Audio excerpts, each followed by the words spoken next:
इस तारीख और इस समय पर गौर कीजिए। भारतीय समय के मुताबिक बुधवार सुबह 5:30 बजे जब डोनाल्ड ट्रंप की डेडलाइन खत्म हो रही है और अगर समझौता नहीं होता है तो ईरान पर ताबड़तोड़ हमला करने का वादा किया है डोनाल्ड ट्रंप ने। उन्होंने कहा है कि मैं एक रात में ईरान को बर्बाद कर दूंगा। आज इस मंच पर मैं आपको बताने वाला हूं कि यह रात ईरान के लिए कयामत की रात है। मगर उससे भी बड़ी बात, क्या एक रात में ईरान को तबाह किया जा सकता है? इसको लेकर भी मैं आपके सामने पड़ताल लेकर आया हूं। मगर बड़ी बात दोस्तों, जब आप एक देश की जनता के हौसले को नहीं हरा सकते ना, तो उस देश को हराना नामुमकिन हो जाएगा। ट्रंप और नेतन्याहू बेशक पूरे ईरान पर ताबड़तोड़ हमले करें, मगर अगर वहां की जनता के हौसले को आप नहीं हरा पाए तो आप उस देश को भी नहीं हरा सकते। और मैं आपको बताऊंगा कैसे। क्योंकि अब धीरे धीरे जिन परमाणु संयंत्रों, जिन बिजली घरों, जिन एनर्जी प्लांट्स पर हमला करने की बात डोनाल्ड ट्रंप और नेतन्याहू कर रहे हैं, उसके आसपास लोग जमा होना शुरू हो गए हैं। सही सुना आपने। लोग अब उसके आसपास मानव श्रृंखलाएं बना रहे हैं, ह्यूमन चेन्स बना रहे हैं। और इसका आगाज वहां के एक तार वादक ने किया है। दोस्तों, आपके स्क्रीन पर यह ईरान के म्यूजिशियन जिनका नाम है अली गमसारी। वो एक कंपोजर हैं और एक तार प्लेयर हैं। और वो, जैसा कि आप देख सकते हैं, दामावंद पावर प्लांट के बाहर मौजूद हैं। यहां वो मौजूद है और कह रहे हैं कि मैं अमेरिका और इस्राएल की बमबारी से नहीं डरता। वो ये भी कह रहे हैं कि इन पावर प्लांट्स पर हमला करना एक युद्ध अपराध है। जी हां, एक वॉर क्राइम है। यह बात अलग है कि डोनाल्ड ट्रंप कह रहे हैं कि जिस ईरान ने अपने ही देश के 50,000 लोगों को मारा, उनके खिलाफ कुछ युद्ध अपराध नहीं है। और मैं ही नहीं जानता हूं कि 50,000 का आंकड़ा उन्हें आया कहां से। मैं चाहूंगा दोस्तों, इससे पहले कि मैं आपको बताऊं किस तरह से ईरान के लिए कयामत की रात है, मैं चाहूंगा आप सुने अली गमसारी क्या कह रहे हैं। वो बैठे हुए हैं दामावंद पावर प्लांट के सामने। देखिए किस खूबसूरत अंदाज में अपनी बात रख रहे हैं।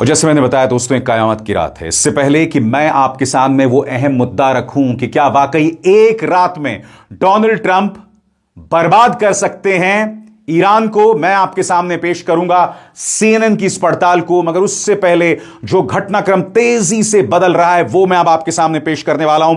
सबसे पहले दोस्तों, मैं आपके सामने प्रेस टेलीविजन के ये 2 वीडियोज एक साथ पेश करना जा रहा हूं, जिसमें बताया जा रहा है कि इसराइल के नहारिया पर हिजबुल्लाह के रॉकेट्स ने तबाही मचाई है। ये नॉर्दर्न ऑक्यूपाइड टेरिटरीज हैं और देखिए किस तरह की तबाही हिजबुल्लाह के रॉकेट्स ने मचाई है।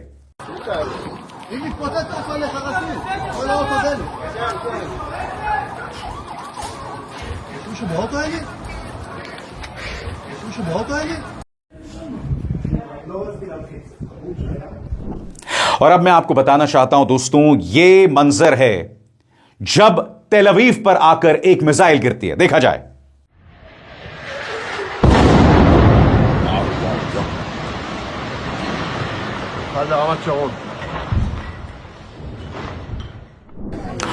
और उस मिसाइल के गिरने के बाद तेल अवीव की सड़कों पर जो तबाही होती है, वो मंजर अब मैं आपको दिखाने वाला हूं। देखा जाए।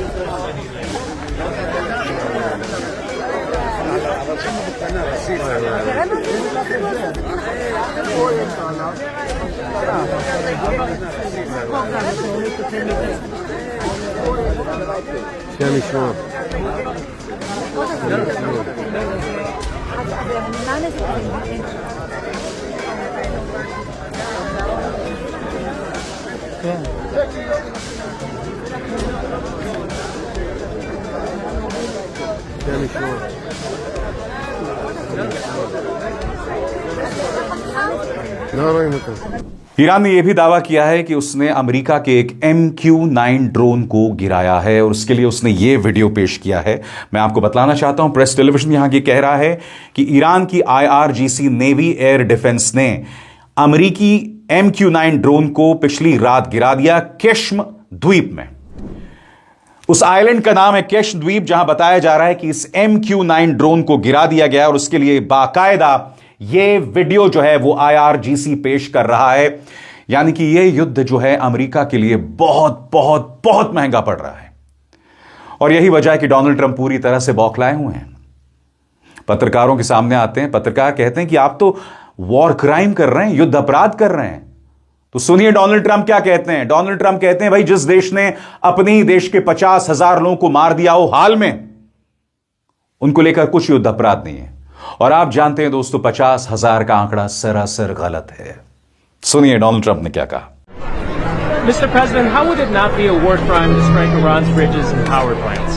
Because they killed 45,000 people in the last month, more than that. I think it could be as much as 60. They kill protesters, they're animals.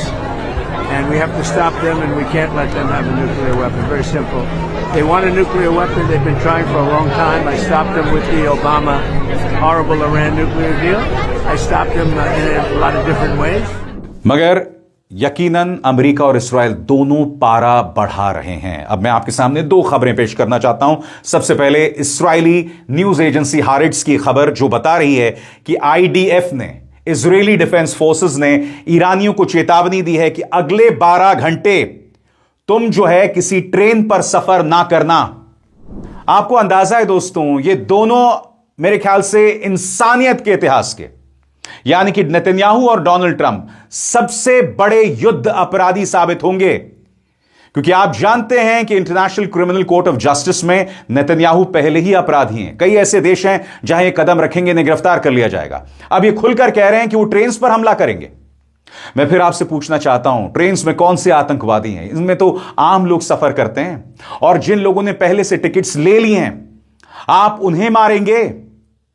Donald Trump भी अपनी तरफ से बयान दे रहे हैं जिसमें वो कह रहे हैं कि कंप्लीट डेमोलिशन, यानी कि मैं पूरी तरह से तबाही कर दूंगा। यह तो युद्ध अपराध है ना दोस्तों। और ये कितना बड़ा युद्ध अपराध है कुछ देर बाद, मगर उससे पहले वो बड़ी चर्चा जो मैं आपके सामने करने आया हूं दोस्तों, CNN की इस खबर पर गौर कीजिए।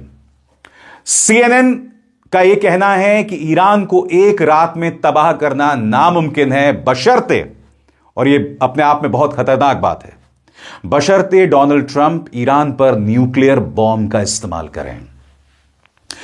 मैं दोस्तों एन वर्ड का बहुत ही हल्के अंदाज में इस्तेमाल नहीं करना चाहता हूं, मगर हम डील कर रहे हैं एक ऐसे आदमी से जो अपना मानसिक संतुलन खो चुका है, जो कुछ भी कह रहा है, जो अंदर से बाहर से बीमार है पूरी तरह से। लिहाजा यह आदमी कुछ भी कर सकता है और मैं यही कल्पना करता हूं ये कुछ ना करे। मगर वो जो सवाल उठाया जा रहा है कि क्या वाकई ईरान को अमेरिका अपनी पारंपरिक ताकत से पूरी एक रात में तबाह कर सकता है, 4 घंटों में तबाह कर सकता है? तो मैं आपको बताना चाहता हूं, CNN ने बात की है रक्षा विशेषज्ञ पीटर लेटन से, और पीटर लेटन से जो बातचीत हुई है उस आधार पर जो जानकारी सामने आई है अब मैं आपके सामने पेश करने वाला हूं। गौर फरमाइएगा मेरे एक एक लफ्ज, एक एक सेंटेंस पर। पहले पीटर लेटन के मुताबिक उन्होंने बताया कि 6 B-2 स्टेल्थ बॉम्बर्स की एक फ्लाइट, एक मिशन में कुल 96 यानी कि 2000 पाउंड GDAM बॉम्ब ले जा सकते हैं। यानी कि एक GDAM बॉम्ब में होते हैं 2000 पाउंड। अगर एक दिन में 2 मिशन कर लें तो कुल 192 बॉम्ब हो जाते हैं, वो भी तब जब सारे टारगेट पर सही लगे। इसके अलावा अगर अमेरिका इस्राएल की संयुक्त फोर्स के 40 F-51 विमान शामिल हो और हर एक में 6 GDAM यानी कि 6 2000 पाउंड के बॉम्ब हो तो ये और 240 बॉम्ब जोड़ देते हैं। इस तरह कुल मिलाकर करीब 332 बॉम्ब इस्तेमाल हो सकते हैं, जबकि टारगेट्स की संख्या इससे कहीं ज्यादा हो सकती है। और लेटन ने यह भी कहा कि भले ही हर बॉम्ब अपने टारगेट पर सही लगे, फिर भी जरूरी नहीं कि मिशन पूरा हो। यानी कि कहीं ना कहीं पीटर लेटन यहां बता रहे हैं कि यह जो दावा किया जा रहा है कि हम एक रात में पूरे ईरान को तबाह कर देंगे, यह संदिग्ध है और इस पर विश्वास नहीं किया जा सकता। Well, first of all, we were trying to diffuse the escalation in the region since 2023. We have been warning since 2023 that escalation left unchecked will get us into a situation where it cannot be controlled. And we are very close to that point. And this is why we have been urging all parties to find a resolution out of this, to find a way of ending this war before it spirals out of control. Right now, I don't think Qatar can offer any answers to your questions. The only thing we can do is to say that all of us in the region have always had a very clear position around this. The infractions on our sovereignty by Iran cannot be explained or justified in any way. The continuation of this war in this way will only mean more costs for the people of the region, for the international peace and security, for international economy, for international energy markets, and there are no winners in the continuation of this war. There are only losers, and the net of losers is expanding every day as a result of the ramifications of the economic situation. But we are working with all our partners in the region and beyond to make sure that any window of opportunity is utilized. स्वतंत्र और आजाद पत्रकारिता का समर्थन कीजिए, सच में मेरा साथी बनिए। बहुत आसान है दोस्तों, इस ज्वाइन बटन को दबाइए और आपके सामने आएंगे ये 3 विकल्प, इनमें से एक चुनिए और सच के इस सफर में मेरा साथी बनिए। इस बीच दोस्तों, अलग अलग सोर्सेस के हवाले से खबर आ रही है कि ईरान भी, क्योंकि ईरान इसकी कीमत समझता है और ईरान भी कहीं ना कहीं नहीं चाहता कि 5:30 बुधवार सुबह भारतीय समय के मुताबिक 5:30 बजे के बाद वाकई अमेरिका और इस्राइल उस पर बमबारी करें। लिहाजा अब उसने कुछ शर्तें सामने रखी हैं जो अलग अलग न्यूज एजेंसीज के जरिए सामने आई हैं। ये 10 शर्तें क्या हैं, अब मैं आपके सामने पेश करने जा रहा हूं। गौर कीजिएगा, ईरान जो अपनी तरफ से शर्तें रख रहा है आपके सामने। पहला, ईरान को भरोसा दिया जाए कि उस पर दोबारा हमला ना हो। दूसरा, सिर्फ सीज फायर नहीं बल्कि युद्ध का स्थायी अंत हो, परमानेंट एंड हो। तीसरा, लेबनान में इस्राएली हमले बंद किए जाएं। चौथा, अमेरिका के सभी सैंक्शंस यानी प्रतिबंध ईरान पर से हटाए जाएं। पांचवा, ईरान के सहयोगियों के खिलाफ चल रही सारी क्षेत्रीय लड़ाई खत्म की जाए। छठा, इसके बदले में ईरान हॉर्मूज स्ट्रेट खोल देगा, मगर यहां पर एक पेंच है। ईरान कह रहा है कि वो $2 मिलियन लेगा हर जहाज से। और क्यों? क्योंकि अमेरिका और इस्राइल ने तबाही मचाई है और जाहिर सी बात है उस तबाही की भरपाई इसी पैसे से होगी। आगे साहब, यह फीस ओमान के साथ शेयर की जाएगी। 9वां, हॉर्मूज से सुरक्षित गुजरने के लिए ईरान नियम तय करेगा। इस फीस का इस्तेमाल मुआवजे के बजाय पुनर्निर्माण में किया जाएगा। यानी कि ईरान कह रहा है कि तुमने जो तबाही मचाई हमारे देश में, हम जो $20 लाख ले रहे हैं यानी $2 मिलियन ले रहे हैं, उसका मकसद यही है। बड़ा प्रश्न, क्या अमेरिका मानेगा? क्योंकि अमेरिका इस वक्त अहंकार से भरा हुआ है।